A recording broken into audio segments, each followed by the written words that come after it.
Vandeham Sri Guru. The following is a conversation with His Divine Grace, A.C.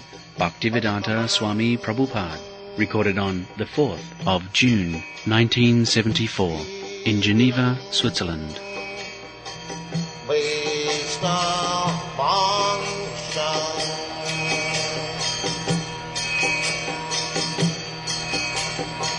Sri Rupam Chakrajatam Sahagana Raghunathanvitam Svam Sajivam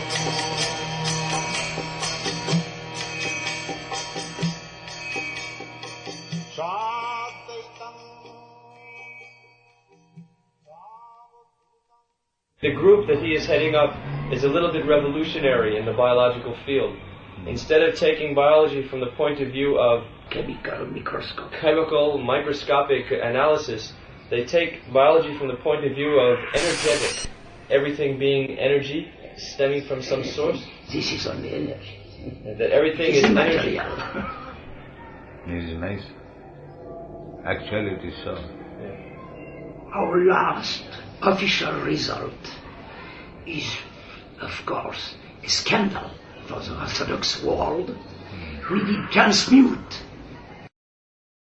to another. We achieved transmutation, like alchemists in the Middle Age, you see. What he says was that the final conclusion of their research work has been to be able one of their conclusions has been to be able to make one element to change into another element. They've been able to take iron and chrome, and transform it into chrome by chemical process, almost like alchemy, he says.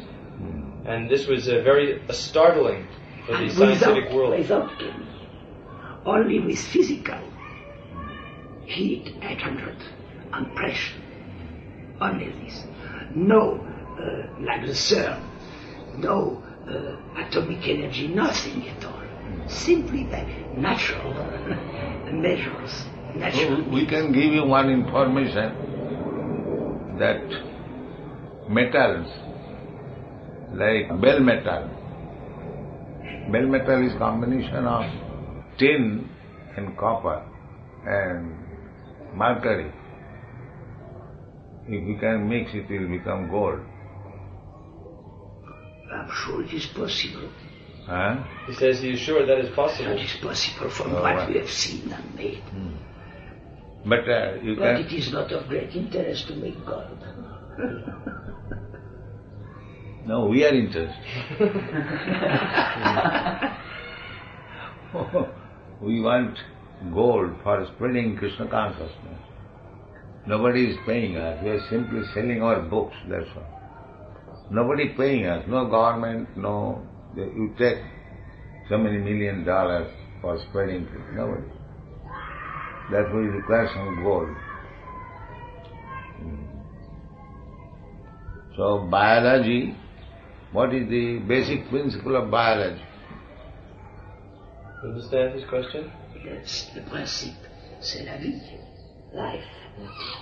Yeah. And what is life? It is energy. Speaking in European language. Life, what it is life? It says it is energy. Life is energy. Life is material. Whose energy? Whose energy? Where from the energy comes? From very, very high up. Yes, it is.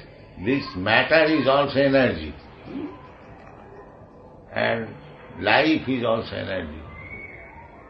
So, according to Bhagavad Gita, this life or the living being is superior energy and the matter is inferior energy. So, this living being is combination of the superior and inferior energy. But the superior energy is not matter, it is spirit. Exactly. Yes. And it is both the energy are coming from God. Exactly. Yes. That is our study. So the living energy, the spirit soul, it has got a formation, form.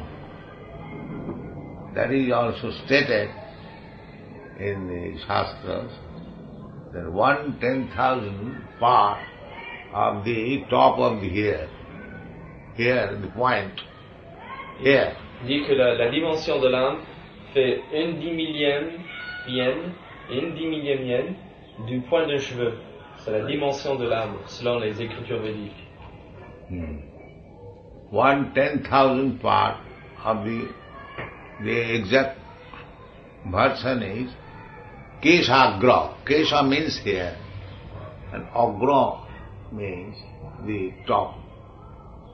Keshagra. Sato bhagasya. Il cite le verset en sanskrit. Ah, qui explique. So that point you divide into 100 and take again one part of it and again divide into 100. That means you divide the top of the hair into 10,000 parts. Then that one part is the magnitude of the soul, spiritual energy. That spiritual energy is within you, within me, within the ant, or within the elephant. So we are living entities.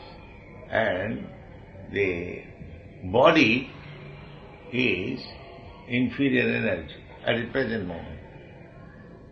In the material world, the body is common, just like you are covered by the coat. Il explique que l'âme, l'énergie supérieure, est couverte par le corps matériel, l'énergie inférieure. Juste comme vous portez maintenant un manteau qui vous couvre. De la même façon, le corps couvre l'âme. No, you see, we have tried with some other members, some of whom are very high in spiritual position, outside of this world.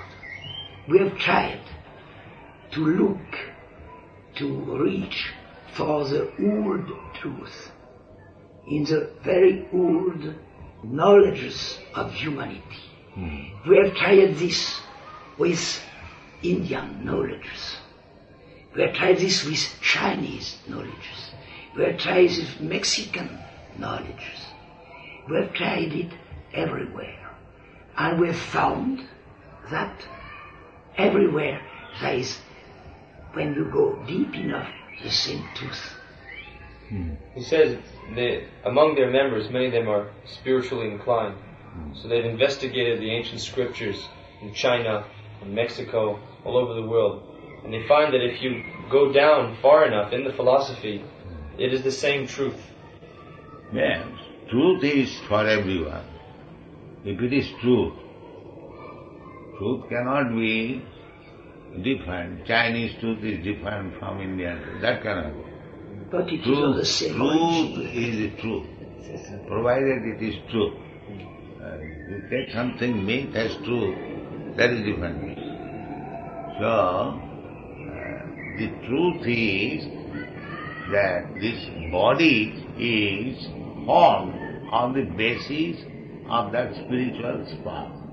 That is the truth. Scientific knowledge, they speak about the genetic code. And for us, the genetic code is very simple. And we are preparing a great revolution, for instance, in the genetic questions, in replacing the thousands of books of explanation, pseudo-scientific, with a single truth. And this truth explains all the genetic code. Where from the energy comes? From where it comes, our poor human knowledge cannot give something precise about it. we must believe it.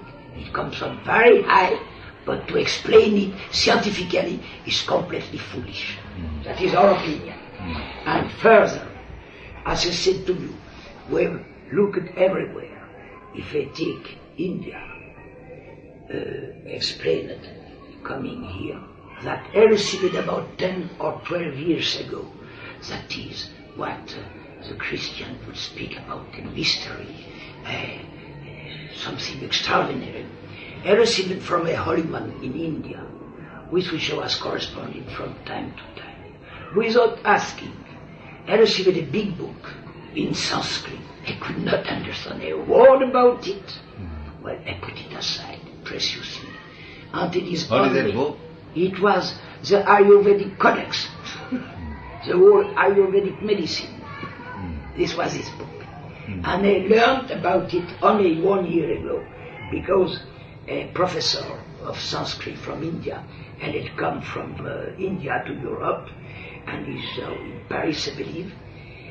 He was a professor of Sanskrit, and showed this book, and he said, it is marvelous. You cannot find it anymore.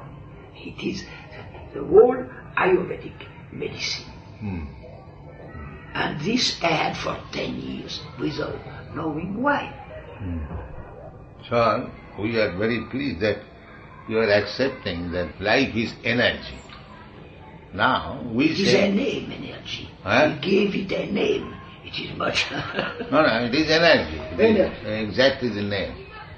Because we say Prakriti. Prakriti means energy. Nature. Just like it is said in the Bhagavad Gita, the aparayam itastu vidhi me prakritim para. You find out these words. We are looking about the state of the world, which is going down. Since 30 years, I said, with pollution, with strength, with power, with everything, the world is going down, going to the catastrophe. And there is only one possibility to save it. It is the question of spiritual revolution. Without a spiritual revolution, between 20-25 years, the world is finished. How the world of which people are so proud. Very good. And this, we are doing everything in our power to prepare and to do what we can to prepare this spiritual revolution. It is the thing we have to do today, to save the world. Without spiritual revolution, there is no possibility to save the world. It's going down, definitely. For this earth, yes. So we have started this movement, spiritual revolution, Krishna consciousness. Why don't you cooperate with us? Oh, you see, we are doing in our field everything we can. And we are preparing to bring this spiritual revolution. You have to bring to light all the old knowledges, the real spiritual knowledges. And this is what we are preparing. And it will take 1 or 2 years more until everything is prepared, can be shown. You have studied Bhagavad Gita. Some of their members know it perfectly. I do not. But So you read that Yes. energy, two energies, how they are explained. Yes. Bhumi Rapana Vayu. This is in the 7th chapter of the Bhagavad Gita, text number 4 and 5. Bhumirapana vayu kamana buddha evacha ahankariti yane bina prakriti ashtada. Translation: earth, water, fire, air, ether, mind, intelligence, and false ego. Altogether these 8 comprise my separated material energies. In the next This verse, is material energy. Bhumi Rapana, explain that. that the material energies, earth, water, fire, air, ether, mind, intelligence, and false ego, these energies, they come from Krishna. In other words, we're speaking of energy. There is an origin to the energy. We always have an experience, just like there is sunshine here. but the sun's origin is millions of miles away. So in the same way, these energies also have origin. It's not that they are just existing without some source. And Krishna is describing here in the 7th chapter, this is called knowledge of the Absolute, how these energies are related to Him. Now, in the material world, it's described that there are two energies. This is called Vina Prakritashtadha, inferior energy. This will be described in the next verse. Apareyam, itastvanyam prakritim vidimeparam. Now, this is describing the superior energy, or the param prakriti. And this is described besides this inferior nature, which is this earth, air, water, fire, ether. O mighty armed Arjuna, there is a superior energy of mind, which are all the living entities who are struggling with material nature and are sustaining the universe. So this earth, air, water, fire, and ether, just like your body, it is being sustained by the soul. And as soon as the soul leaves the body, then of course the earth, air, water, fire, and ether is no longer sustained in this fashion. It merges into the various elements or energies as such. And in this way we can understand that the material world is made up of two energies. As my spiritual master said, the inferior energy, or this apara prakriti, earth, air, water, fire, ether, etc., and the superior energy, or the living force. So the point is that the life force does not come from a combination of earth, air, water, fire, and ether. It is separate. That is the superior energy. And on this point we agree. Now we have to find out what is the source of both the superior and inferior material energies, or what is God. That is spiritualism. When we find out the source of these two energies, that's the beginning of spiritual life, or spiritual understanding. And Your Holiness, you know, some of our members know this perfectly. Bhagavatam, all the Holy Scriptures, ancient Holy Scriptures, and all the others too, and have studied them for years, trying to look for truth. I am not in this state, and if you... The truth is there, explain. Truth is there. Yes. Krishna, from Him the energies are coming. He is the absolute truth. Param Sattam Bhimai. Krishna is the absolute truth. Sattam. Then Bhagavad explains, Param Sattam Bhimai. Om Namo Bhagavate Vasudevaya. So, the supreme truth is there within our understanding. But people do not know it. No. Therefore, spiritual revolution means the people should understand what is the supreme truth and then mold their character and activities according to that relationship.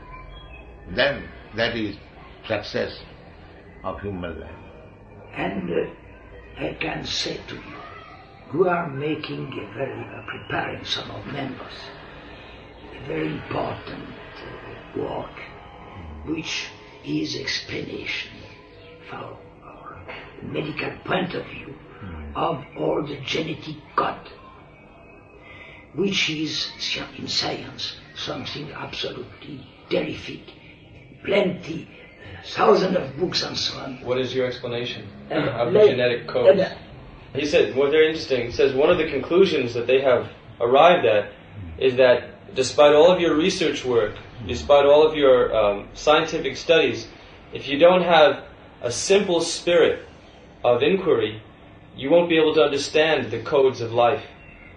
It says the genetic codes, actually there's a great secret, a mystery, which they are trying to prepare for general understanding. And that secret is that you must be of a simple, humble spirit in order to understand the mysteries of life. You must try to look for truth. And when you look for truth, you see very extraordinary and simple solution explaining everything for the scientific men. But the time is not right to give it to them. A little later, yes. You spoke of a destruction. You said that without a spiritual revolution, there would be some type of destruction. What exactly do you think of as destruction? What do you think of when you speak of destruction? Oh, the word will be dead. The world will be dead. In the Bhagavad Gita, you have information that the soul is neither born and neither it dies. Yes, I mean this world, materialistic earth. Be careful. I don't mean life in general. Now this is the point that my spiritual masters bring out, that the material energy is inferior. And in order to have a spiritual revolution, you have to understand the superior energy, which is eternal, without birth and without death. So of course there is no question of destruction for the soul. Destruction in our Occidental language and point of view, which is not yours. Destruction in simple terms, just as we know something has a beginning and something has an end. That is destruction.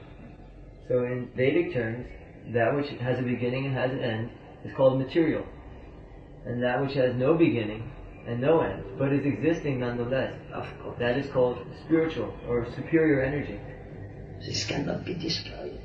Yes, that cannot be destroyed. That cannot be destroyed. It can disappear from the living people, Christian or other of this world, but not at all. Then what do you mean by spiritual revolution? It is to see, to look for the real truth, the simple truth, the very simple truth, and to abandon our way of life, aiming only for money, power, and material things. To go back to simple living, and especially to living with up. Living with higher thoughts. Your higher thoughts, is there any definition of the higher thoughts? We can feel it, we can believe it, but we cannot explain it. Now, if there is explanation by person who is not a human being, say God. Yes, we say God. Then why should you not take it? He says if it were presented, he would accept it and try to promote it. Just find out this verse, 8th chapter, Parastasmatu bhava anya bhaktya sanatana. Parastasmatu bhavonyo avyakto vyakta sanatana. Yet there is another nature which is eternal and is transcendental to this manifested and unmanifested matter. It is supreme and is never annihilated. When all this world is annihilated, that part remains as it is. I do quite agree. And we do all in our center agree with it. So then, first of all, we have to understand what is our constitutional position. We, living entity, we are superior energy, eternal. And after annihilation of this body, I, the spirit soul, superior energy, I am not annihilated. I accept another body, material body. And there are varieties of body, 8,400,000. On this point of view, when some people are going very badly wrong with us, of course, for us it is like air, but we say poor people. What about their karma? No. That is how we look at it. What about their karma? It is a pity for them that they do so wrong, because they'll have to pay for it. Yeah. That is all. That pay for it means he has got this chance of human body. Now he will have to accept lower grade animal body. He says that on these points we are in agreement. Therefore the real inconvenience is that I am eternal. I am now put into such condition that I have to change my body, and there is risk of getting degraded body. Therefore my problem is that I am put into this condition, repetition of change of body to get out of it. And that is spiritual. And transfer myself there. Parastasmat bhav anna. Just like we are in this material nature, if we transfer to that spiritual nature, then there is no more this problem. Getting this body, again annihilate, again get another body, again annihilate, this problem is solved. And that is spiritual. So he said they completely accept that there is a superior energy. Therefore human activities should be adopted for going back to home, back to Godhead. That is spiritual movement. We are giving this idea in practical form. Why not cooperate with it? And so it says, first of all, that so far as cooperation is concerned, he's just one man. He is the president. Although he's the president, he's only one man.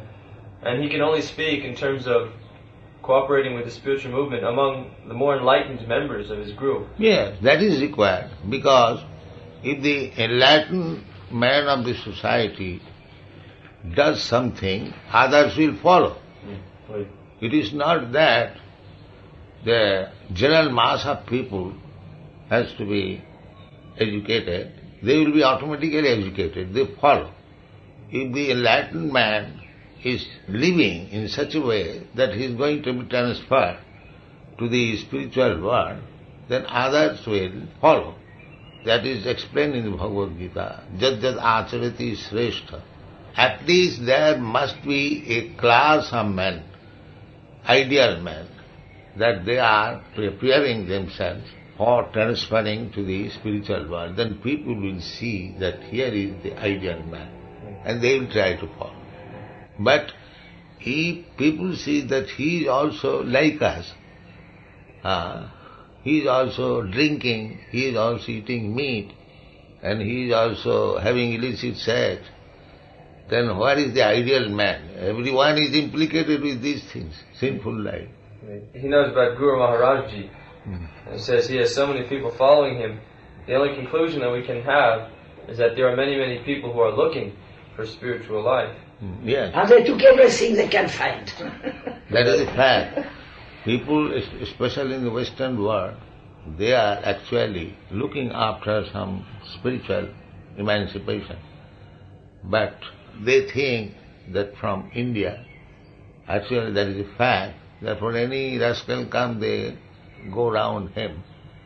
But why the Western people, those who are on the top of educational and social position, they try to understand what is spirit life and follow them and place an ideal life so that others may follow.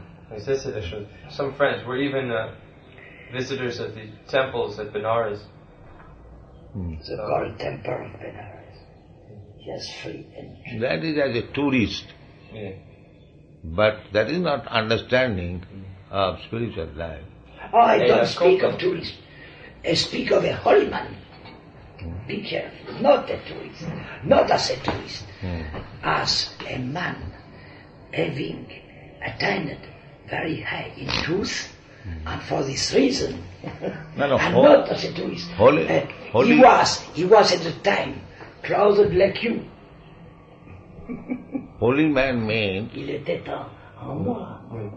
the real purpose of going to holy places is to find out there the holy man and take knowledge from him. That is real going to the holy places of pilgrimage. He says that his members who have gone to India, they themselves are considered to be holy men. And he went not there as tourist or to inquire. He went to speak, to try to speak about the truth. That is not about other questions. So, some of you have gone. So what truth you have seen, that is, what is the truth? What you have learned about the truth. That we must continue to look for it. But that we that is, they have not looked, or they have not to try found to out. reach it. If They try, well, they to try, try. but they have not reached. He says he doesn't pretend to have found it. That's it. But then the next step is just to now find it. Here is the truth. Bhagavad Gita, Krishna. So why don't you accept this truth? If you are actually trying to find out the truth, here is the truth. It is accepted by all learned scholars and acharyas of India. The supreme absolute truth is Krishna. So why don't you study Krishna? He says that's the kind of question that you would have to ask his members. I can ask the members, I can talk with the members. If they're actually trying to find out the truth, then I can present them the truth. He says that perhaps his members won't think that they need this kind of truth. Then what is this searching after truth? Alors it is hypocrisy. s'ils vont penser, maybe they already know the truth. They know. Well, I'm then what is the truth? Let us know. sure that some of them knows perfectly well all the Bhagavad Gita. What is that? He says that you don't really need proof to convince anyone. Why should you have to show proof that you know the If you are searching after truth, suppose if you are searching after gold, and if I give you gold, why don't you accept it? His position is that by their research, they have discovered the truth. What is the truth? He says it's the same truth that we are following. The same truth, this is vague. What is the Il dit que c'est un peu vague. tangible Tangiblement presentation plus and que la the truth? vérité. Moi, je ne peux pas le lui expliquer. He says he cannot explain it. Now we can explain, why don't you, does it attack from us? We can explain. If he knows truth, let him explain. If he does not know, take from us. I do not. Be careful. I am trying to understand. I do not. I don't say to you, I know the truth. Not at all. I hope to know. Why don't you take truth from us? Huh? He says because he already has a guru, and he already has everything he needs. But your guru has not given him the truth, you do not know. He says that the guru doesn't give the truth just like that. He says it's something that you have to work for little by little. Then he does not know what is truth. We can give truth, just like I give you some money. Yes, take this $100. We can give the truth in that way. Why should he take it just like that when he can go on as he is going, preparing himself little bit by little bit? Why little bit? If he gets the thing immediately, why should he go little by little? He says because he finds it more pleasing. His spiritual master has given him a name, Ratnananda. And he says that name means one who prepares himself little by little for the truth. That is a very good intelligence. Suppose you are searching after $1 million, you are working little by little, and if somebody says, here is $1 million, you take it. Why don't you take it? See, he says it's a moral question. He already has his guru, and his guru has died, he's gone over to the other side, and he can't change gurus. But there is no question of changing guru. If he is actually searching up the truth, then why he is denying the truth when it is delivered? He would have to be sure that it was the actual highest truth. The whole truth. Yes. Eternal truth. The conclusion we came to yesterday with our other guests, that he says that they have also found truths in China, they have also found truths in other scriptures. So what is that truth? What is that reality? He says he himself, he doesn't have the words to describe it. Ça ne se décrit pas. But if you cannot describe the reality, then you have not received the reality. As soon as you say you cannot describe, then you have no idea what is the reality. He's willing to admit that. So if you are actually searching after reality, why not? If reality is available from other source, why don't you take it? Certainly his members would have some questions they would want to ask you, and perhaps even you might have some questions that you would want to ask from his members. Very good. Very good.